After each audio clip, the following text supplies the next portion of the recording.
Peace and blessings, my family, and happy full and supermoon in this month of May. It's Wednesday, May 26th, and the moon is full, and I can feel it, and I'm wondering if you can feel it too, and just taking a moment to feel into what's alive in you in this moment, what's alive in your body, your physical body, your emotional body, your mental body, your energetic body, and your spirit.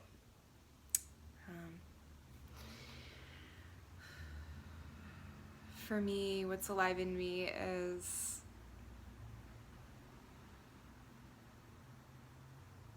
a really sweet surrender in this moment. And I don't really know where it's even coming from.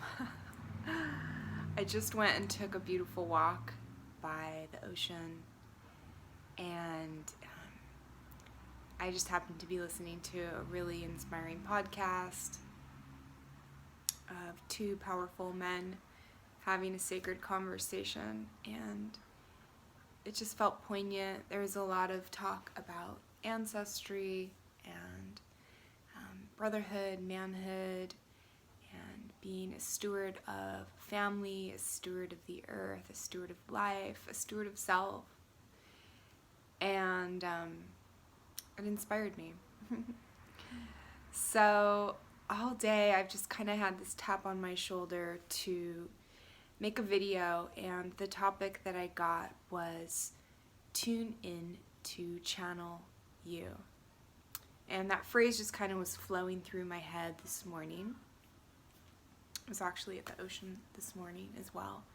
And that's when I got that message. Tune in to channel you. And when I started sitting with it and letting it kind of roll like waves through my body and my mind, I started kind of seeing different aspects and elements to what that was saying to me. And the first thing I thought was tune into channel you, like literally if you're tuning the radio and you're buzzing through different channels and there's static in between the channels, tuning in to channel you, right? And it felt like the invitation was, yes, there's all of these voices around me. There's all of this information that is, kind of flooding in and inundating all of us at this really strange, surreal time on the planet. And I've been really tuned in to listen to voices that I feel that I trust and that feel sage and feel wise. And I've been sort of drinking it in and letting it land in my consciousness and feel into it, see how it resonates. And I think what I perhaps need to do more is tune in to my own channel, to my own consciousness, my own awareness, and feel into what messages are coming forth through me, not to me, right? But what's coming forth through me, and to take the time to quiet down and really tune into that. And I have been more lately. I have my daily morning practice where I pray, I meditate, I sit and I journal, and I go and take walks by the ocean, and I do a tuning into Great Spirit. I do a tuning into my ancestors. I do a tuning into my spirit guides and Mother Earth, and to my inner spirit. And it feels more and more that is the invitation. That's the message that I got today, is more of that, please.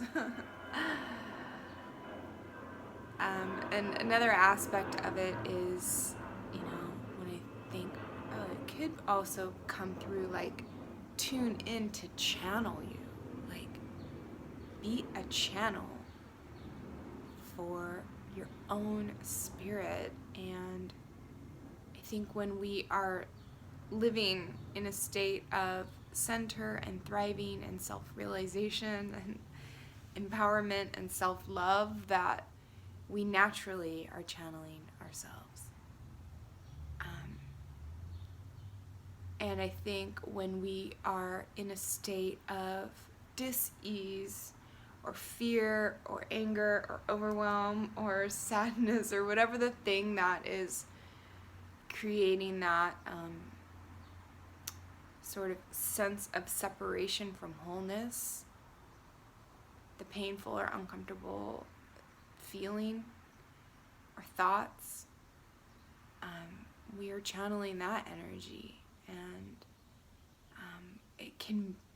it can play upon a perceived sense of separation from all, and from ourselves, and from source, and from our ancestors, from the earth, from community, from loved ones. And we can sometimes spiral into that and stay stuck there and loop in that, and it's not a healthy place for us to be. It is healthy for us to feel it and identify it and allow it to be present, so that we can gather information about where we're at in that particular moment. And our emotions are always simply pointing back to whether or not our needs are being met. And when we're feeling those comfortable feelings and sensations and emotions, it's generally a message that our needs are being met. And when we're feeling those uncomfortable feelings and sensations and emotions, it's often just pointing back simply to some of our needs are not being met in that moment.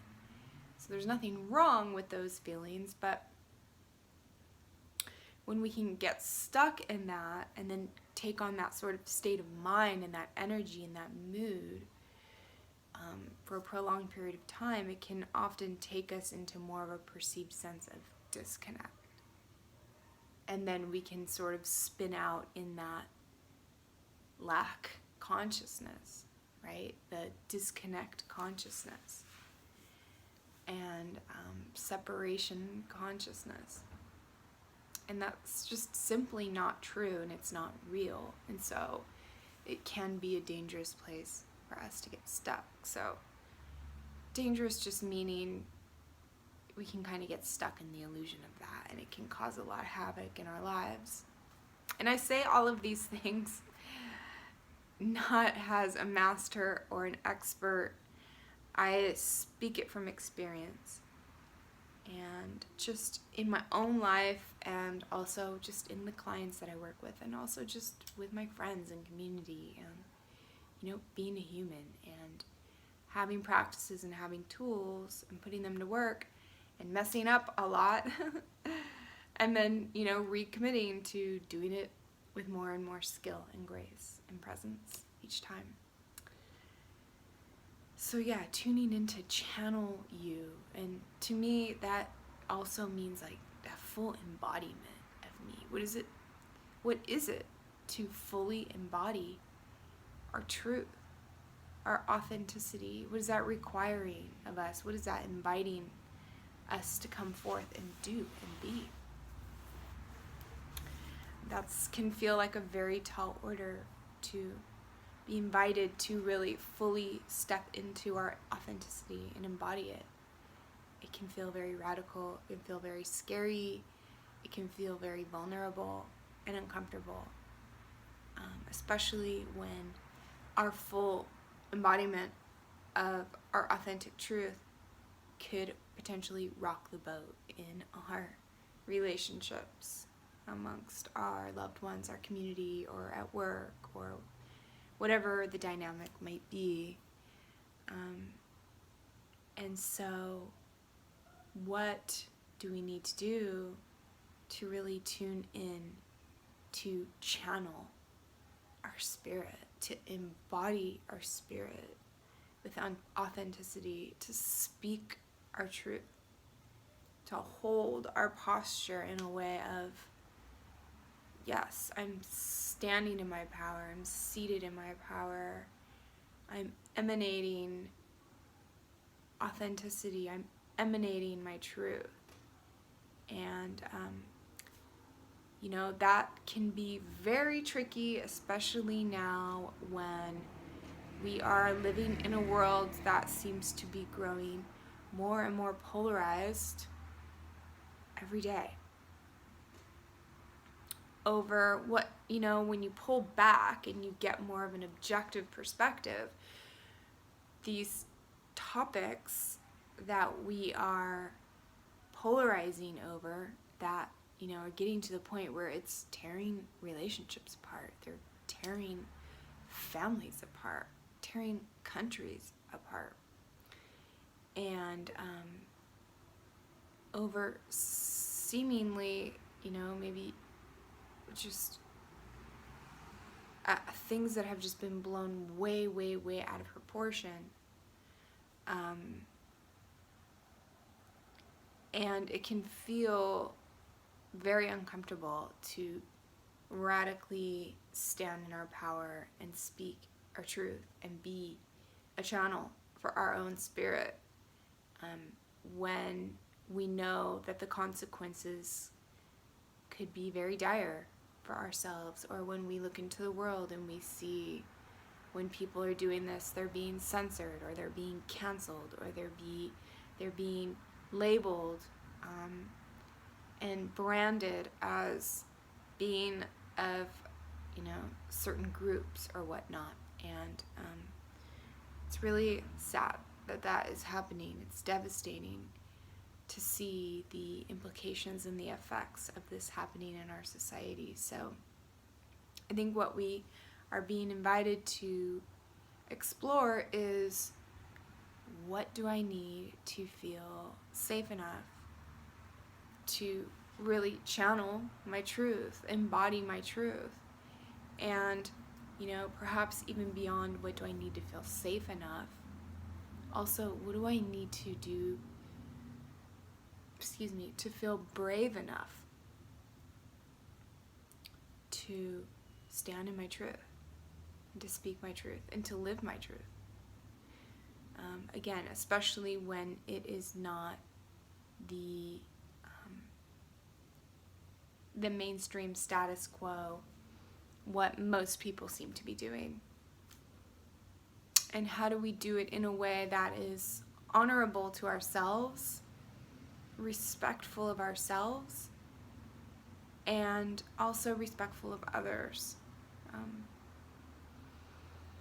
And I've just kind of been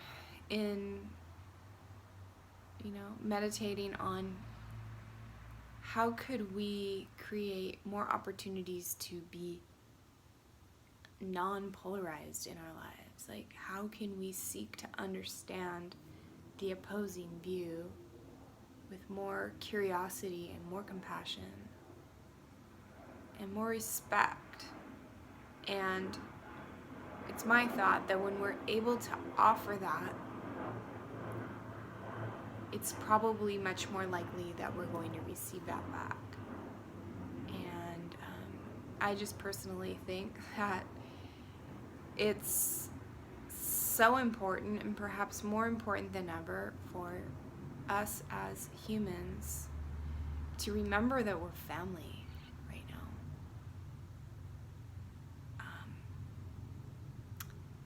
And that even though so many of us are so deeply polarized on certain issues that are happening in our world right now, well, what could we do to better seek to understand opposing or just different views than our own? What do we need to do to remember that we're actually all family, and that the thriving of one depends on the thriving of all, and that true thriving happens when we're all collectively, collaboratively working towards that. And I do believe that that also happens when we are collaborating with the earth, and that when we are remembering the design of nature that we are a part of, that we can better come into a state of thriving. And I also think that right now, this moment in time on planet Earth is we are collectively being presented this opportunity to notice that a vast array of issues are all being piled upon each other that seem to be fragmenting all of us. And I think we all know that we as humans are much stronger as a collective, and that it's important for us to pull up and look at what's going on with eagle-eye vision, to truly seek to understand what is happening, to pull back so that we can start to see the dots and connect the dots. And it is my hope and my prayer that we would start to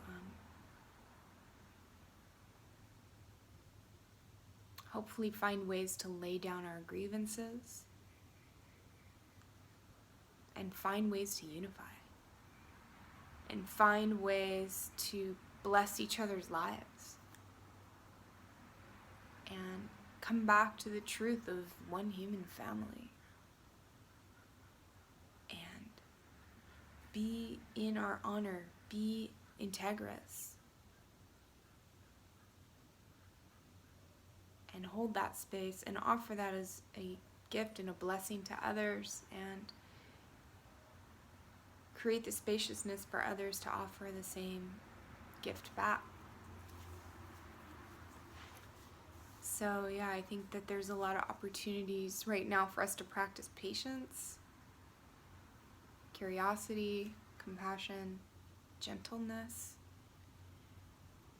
The planet has experienced, all of us humans have experienced collective, ongoing trauma, all of us experiencing it to different degrees for the past year plus.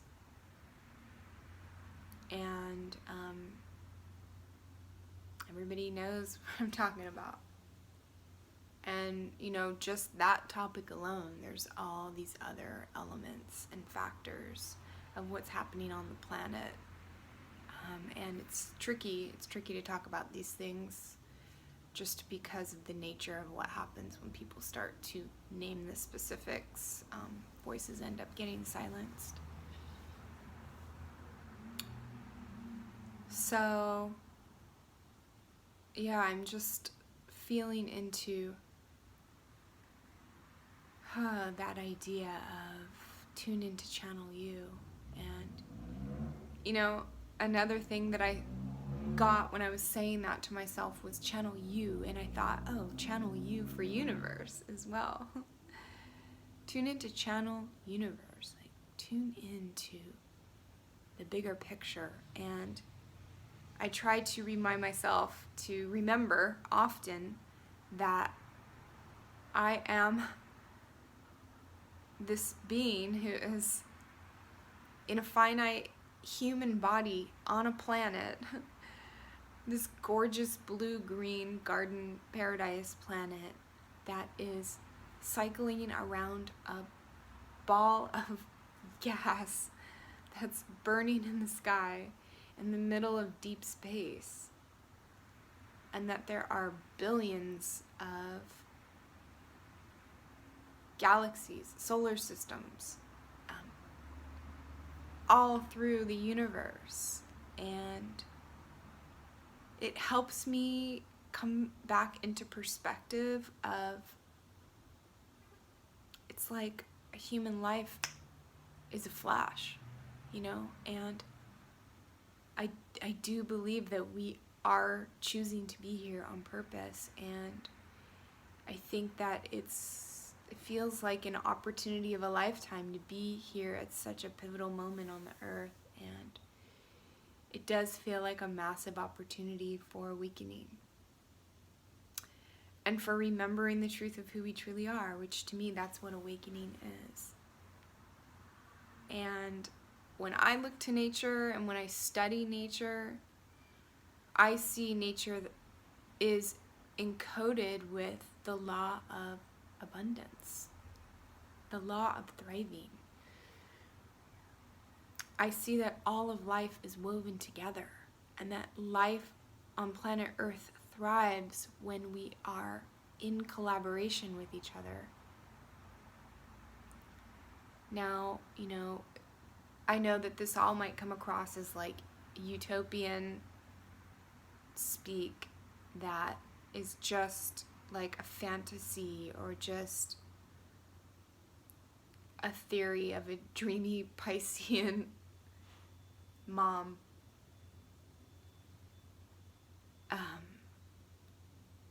But it's what I feel in my heart and my soul, at the risk of sounding like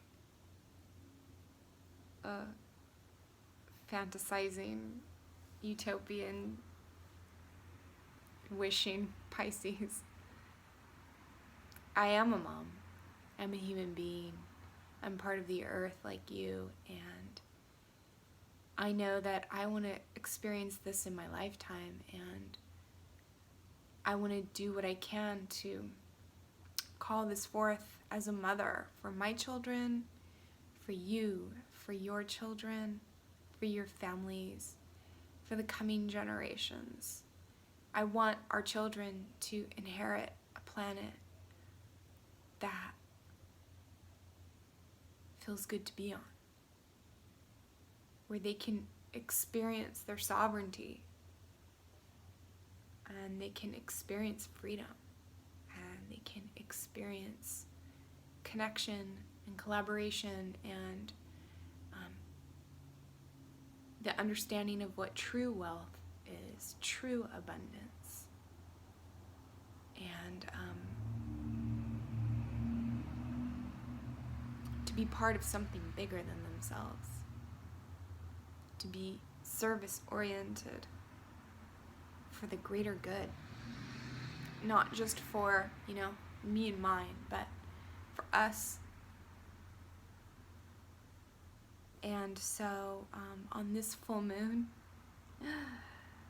I am offering all this up as a prayer, and on the new moon, I did a very special practice with my daughter, and we planted the seeds of our intention, 2 weeks ago on the new moon, and now the moon is full, and it's a super moon, and the moon literally pulls on the groundwaters of the earth. It pulls on the tides of the sea, and it does the same in our bodies. Our bodies are mostly made of water, and we are in tune with the moon. That was a little rhyme. And I can do it all the time. Hey. And I just feel that I'm being pulled to dream. I'm being pulled to vision against all odds.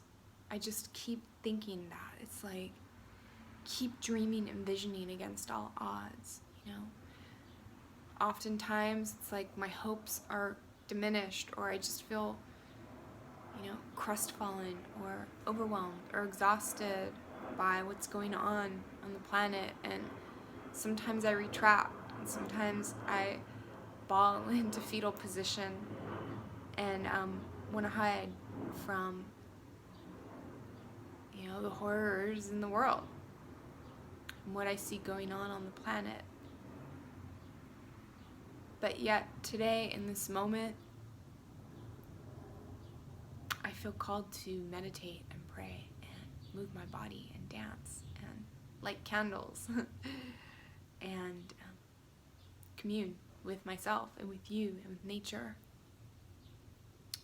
and set this intention. And so I'm gonna go eat a yummy meal, and I'm gonna do some full moon ritual to honor the fullness of what we see in the sky at night, and to honor these rhythms of the pulling, the inhaling and exhaling of the earth.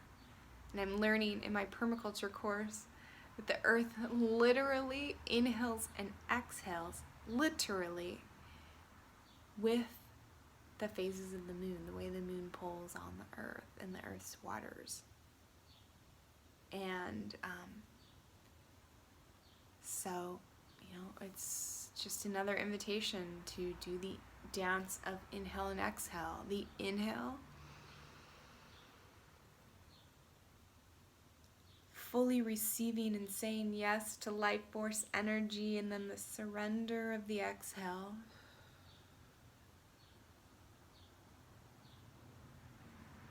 A sweet surrender, a resting in the unknown, which requires a trust in the unknown, which creates space for embracing the unknown. And this is my daily meditation.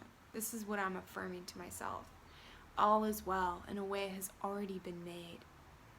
I trust in the unknown. I rest in the unknown. I embrace the unknown. And I give thanks. Give thanks to Great Spirit, God, Source, whatever we want to call it. I give thanks to Mother Earth.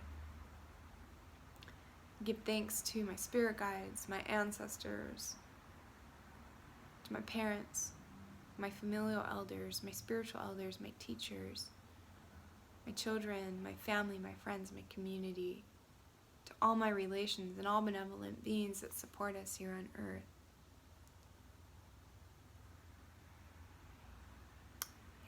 In this moment, I just want to say thank you for dropping in with me,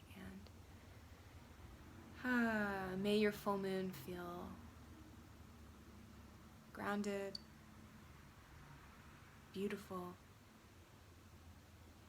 contemplative, magical,